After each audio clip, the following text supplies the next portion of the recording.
ہمارے گھر کے حالات دگرگوں تھے۔ تعلیم سے فارغ ہوئی تو ملازمت کی تلاش شروع کر دی۔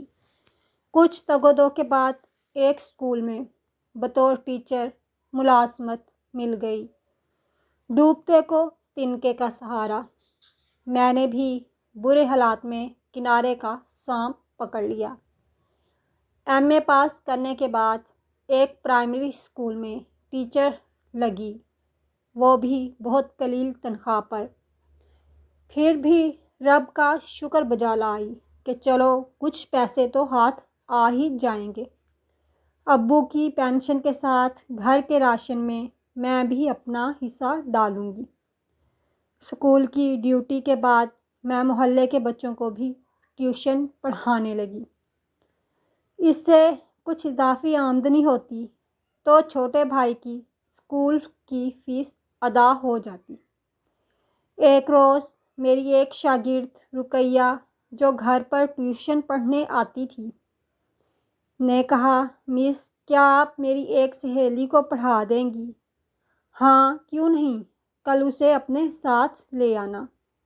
مس وہ امیر لوگ ہیں، زارا کی امی نے کہا ہے کہ کوئی ایسی ٹیچر ڈھونڈ کر دو جو گھر پر پڑھانے آ سکے۔ بچی کو ہم کسی کے گھر ٹیوشن کے لیے نہیں بھیج سکتے۔ اس لڑکی کا گھر یہاں سے کتنی دور ہے؟ کچھ دور ہے مگر پیدل کا رستہ نہیں ہے۔ ان سے کہو سواری کا انتظام کر دیں تو میں پڑھا دوں گی۔ اگلے روز رقیہ نے بتایا کہ زارا کی امی کہتی ہیں وہ سواری کا انتظام کر دیں گی۔ ان کی امی کی گاڑی آپ کو گھر لے جائے گی اور چھوڑ بھی جائے گی، اور جو فیس آپ کہیں گی وہ دیں گی۔ ٹھیک ہے، ان کو بتا دینا کہ وہ مجھے شام 5 بجے لینے آ جائیں۔ میں 1.5 گھنٹہ پڑھا دوں گی اور ٹیوشن فیس بھی میں نے اس کو بتا دی۔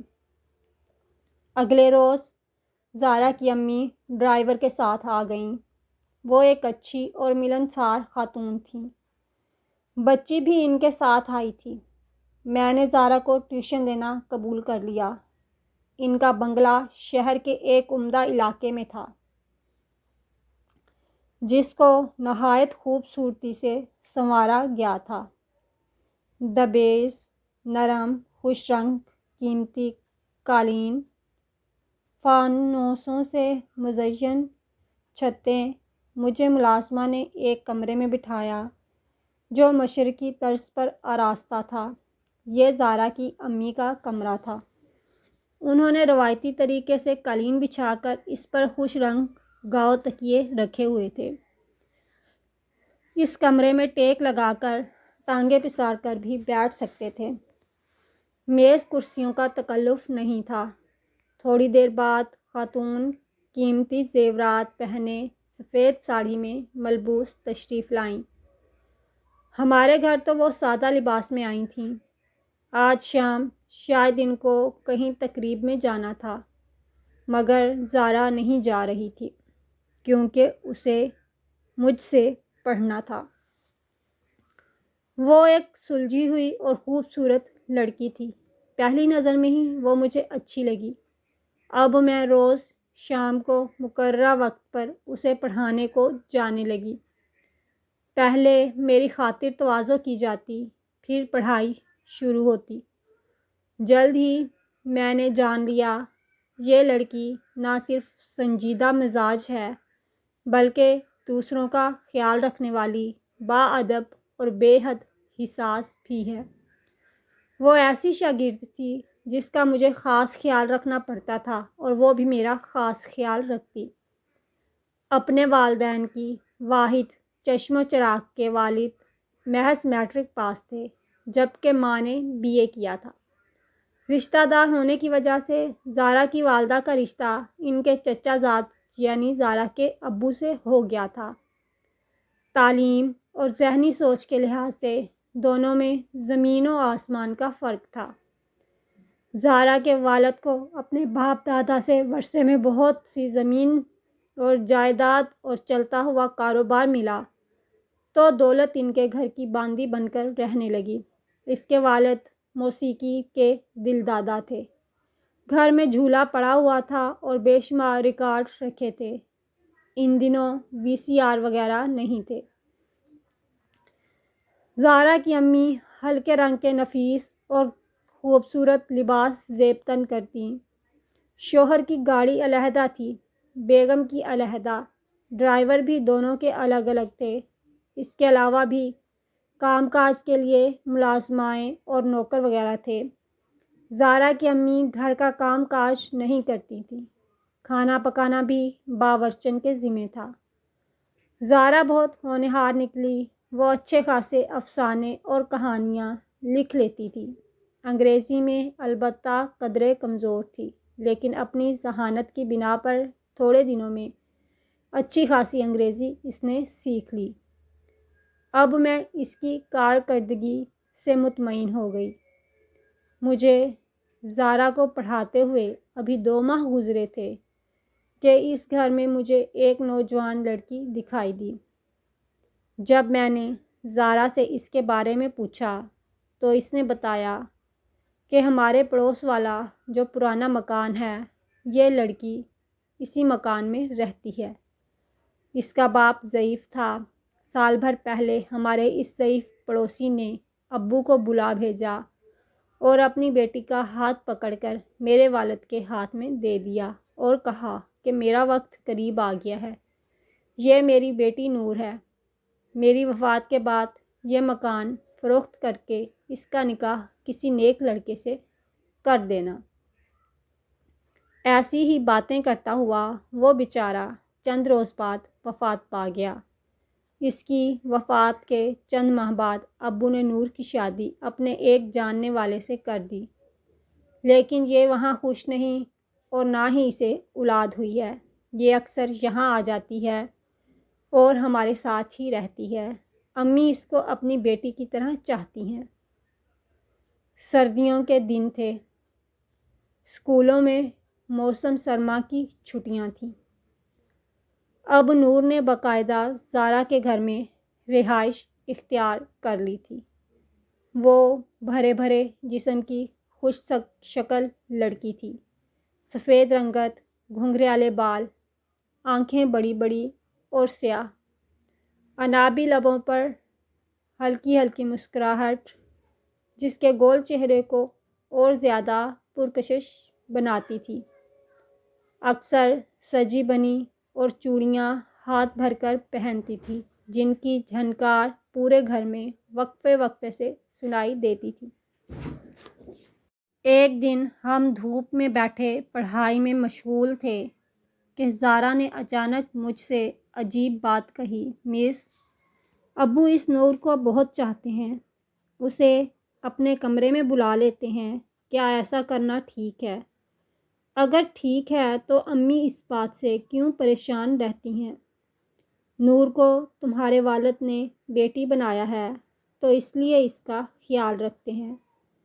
وہ تمہارے گھر کو میکا خیال کر کے آتی ہے، تبھی تمہارے ابو سے توجہ دیتے ہوں گے تاکہ یہ خود کو لاوارث اور یتیم نہ سمجھے۔ میری بات سن کر زارا خاموش ہو گئی۔ ایک دن میں اسے پڑھا کر گھر جانے لگی تو زارا کی ماں کمرے میں آئیں اور بیٹی سے بولیں، تم باہر جاؤ، مجھے تمہاری ٹیچر سے ضروری بات کرنا ہے۔ زارا کمرے سے چلی گئی۔ تب وہ بولیں، میں صوفیہ زارا کی شادی کرنا چاہتی ہوں، میرے گھر کے حالات درست نہیں ہیں۔ شوہر بیٹی کی شادی پر آمادہ نہیں، کہتے ہیں کہ یہ ابھی چھوٹی ہے، اسے تعلیم مکمل کرنے دو، کیوں اتنی جلدی گھر سے نکالنا چاہتی ہو؟ دراصل وہ اس نوجوان لڑکی نور سے شادی کرنا چاہتے ہیں اور یہ میں برداشت نہیں کر سکتی کہ میری بچی گھر پر ایسے چلن دیکھے، اس لیے میں نے فیصلہ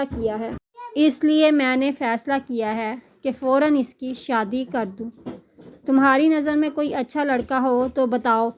میں نے ان کو سمجھانا چاہا کہ زارا ابھی واقعی کم عمر ہے، اس کی عمر شادی کے لائق نہیں ہوئی ہے، امتحان سر پر ہیں، اسے تعلیم پوری کرنے دیں۔ آپ کے شوہر ٹھیک کہتے ہیں، آپ نہیں سمجھ رہی۔ گھر پر اگر بے حیائی کے مظاہرے ہوں گے تو بچی کے اخلاق پر کیا اثر پڑے گا؟ جب کہ اس کی کچی عمر ہے، جتنی جلد اس کی شادی کر دوں اچھا ہے، ورنہ گھریلو حالات اس بچی کے ذہن کا ستیہ ناش کر دیں گے۔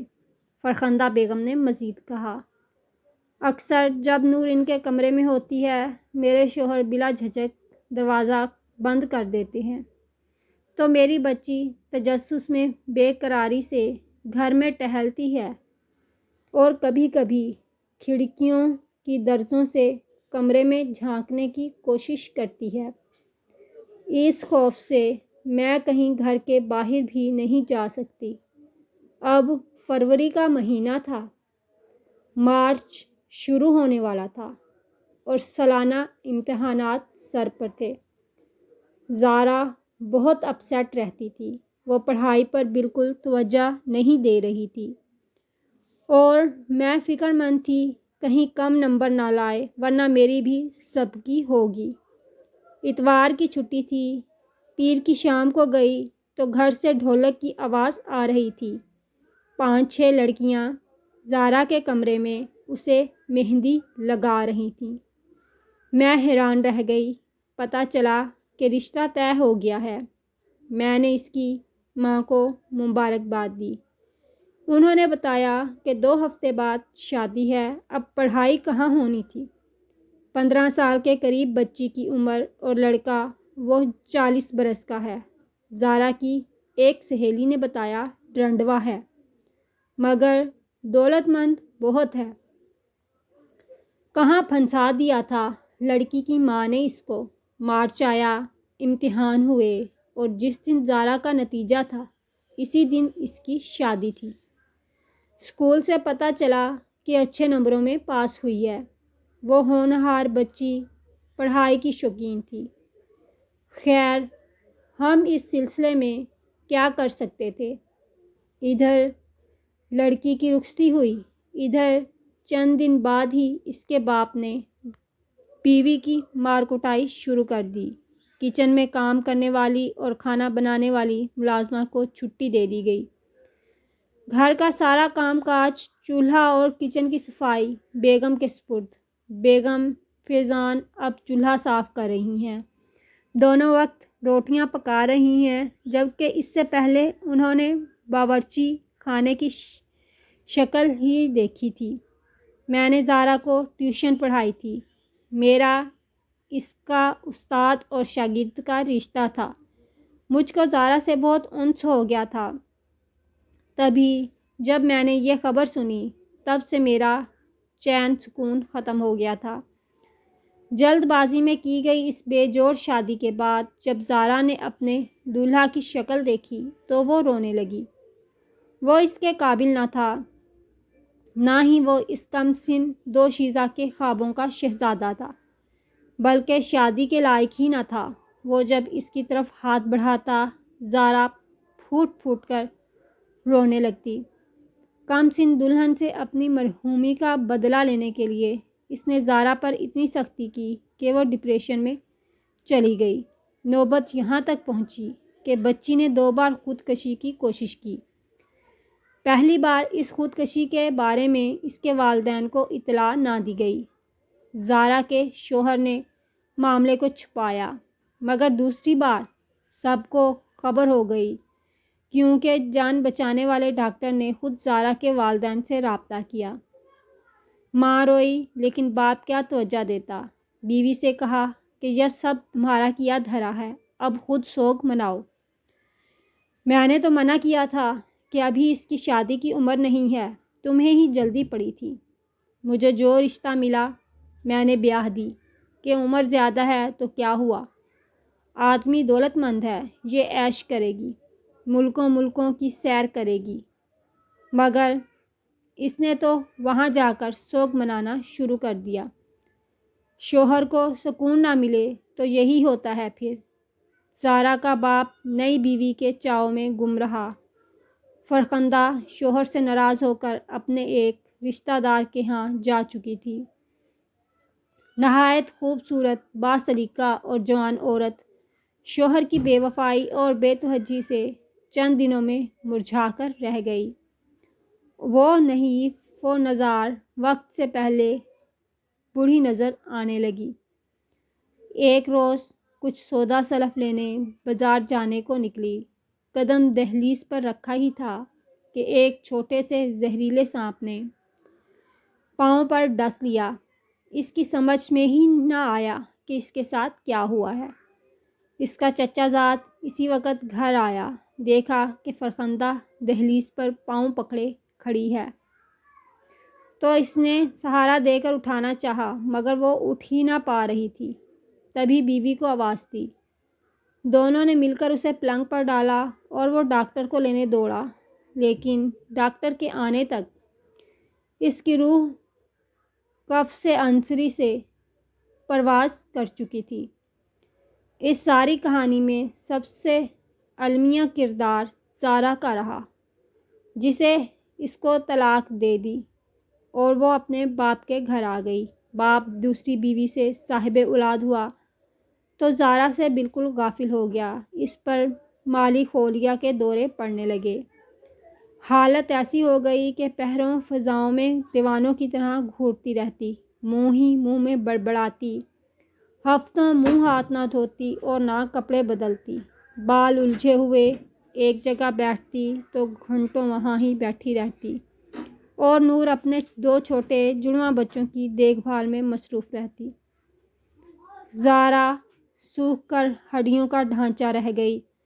1-2 بار میں اس سے ملنے گئی اور اس کی حالت دیکھ کر آنکھوں میں آنسو بھر کر لوٹ آئی۔ میں نور سے زیادہ بات نہیں کرتی تھی کہ اسے کچھ سمجھاتی۔ میں بھلا کون ہوتی تھی اس کے بارے میں اس کے گھر والوں سے کوئی بات کہنے والی؟ وہ تو مجھے اس سے ملنے سے ہی منع کر دیتے۔ اس کے وارث تھے، باپ زندہ تھا۔ کاش زارا کی ماں نہ مرتی تو اس کی یہ حالت نہ ہوتی۔ وہ بیٹی کو گلے سے لگا لیتی، اسے سنبھالتی۔ اس کا ممتا کا مضبوط رشتہ تھا۔ اس کے چچا تھے، چچا زاد تھے، خالائیں تھیں، لیکن سبھی چپ رہے۔ کسی نے اس کی پاسداری نہ کی۔ مجھے سب سے زیادہ دکھ اس بات کا تھا کہ زارا ایک ہونہار بچی تھی۔